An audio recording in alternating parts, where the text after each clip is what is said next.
and a moderate. And he rode this wave out of South Carolina, out of those amazing debates, and it feels now as if the fever has broken. As Pat referred to, he couldn't replicate those performances down in Florida. The first audience was mostly silent. The second audience was somewhat pro-Romney.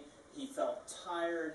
He felt worn down. He felt unprepared. And the fact is, he's one guy out there fighting a vast machine that is just dumping millions of dollars on his head every single day. Mark? Well, you know, there is a huge difference between Gingrich and Reagan. Reagan had the ability, as he did with Tip O'Neill, the Speaker of the House, to do a complete reform program of Social Security. You think about what that would be like today if we had somebody who could reach across the aisles the way Reagan did.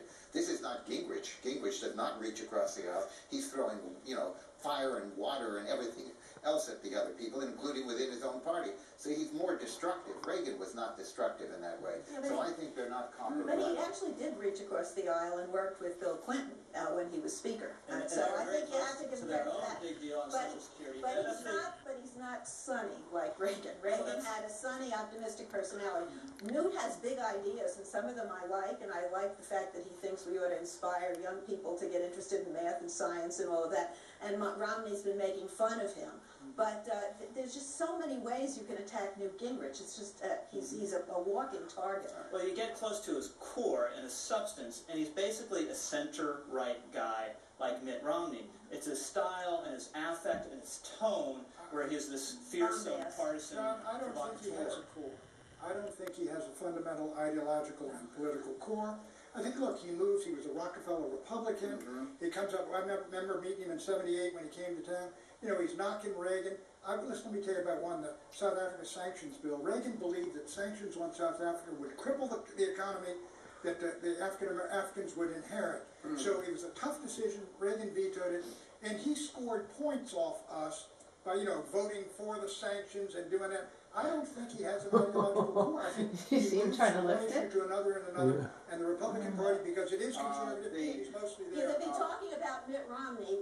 Everything you just said is true of Mitt Romney as well. Well, he lives in Massachusetts, and that's a very difficult place.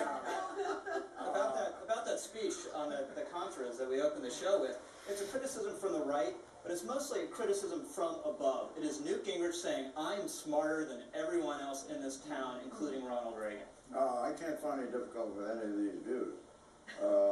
However, there is an AP photograph of the two candidates together, and I think that speaks for itself.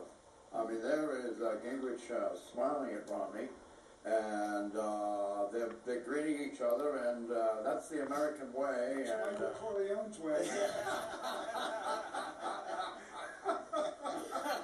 Basic question: who wins Florida, Pat Buchanan? I'm going to say Mitt Romney and contradict what I said last week. And I'm going to agree with Pat and underscore what I said last week. And we'll be calling Romney the comeback kid. I said Romney very narrowly last week. I'll say Romney perhaps by double digits this week. I think Romney will win decisively, and that will transform the entire Republican nomination race. Well, I said decisively a win for Romney last week, so I think I agree with that. Welcome back. State of the Union.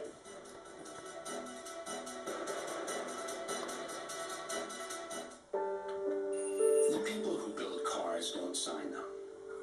They don't meet you at the dealership to take a bow or drop by your house to see how you like their work.